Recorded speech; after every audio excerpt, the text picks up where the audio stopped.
Yes, I was just getting to that part. So Darius the Mede decided to divide the kingdom into many different provinces. The king chose me and two others as administrators to supervise the high officers and to protect the king's interests. I proved myself more capable than them, and they decided that they really didn't like that. They tried everything that they could to find fault in me, but as it turned out, they couldn't.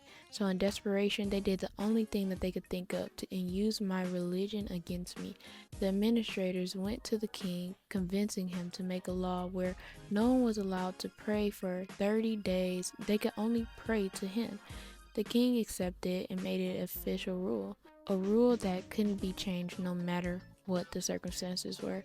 I heard about the rule and went to pray anyways because you see, I had already made it a part of my lifestyle. The others witnessed me and they went straight to the king with the news. The king was deeply troubled and he tried to find every way that he could to reverse it. Later, the man returned to the king and they reminded him that it couldn't be overturned. So he sent for me to be thrown into the den. The king said, "May the God whom I'm so faithful to and who I serve so faithfully rescue me." And the king sealed the stone with his royal seal.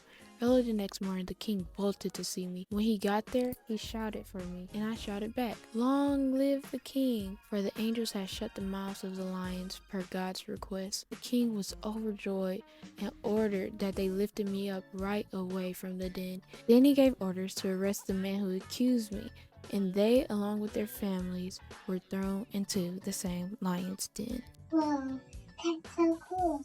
Mommy, can I go to Lawrence Day with Daniel? Actually, kiddo, let me tell you a secret. It wasn't the lion's den that made me so strong. It was my faith. And let me tell you something. You don't need to be around a whole bunch of lions to have faith. Isn't that right, Mom?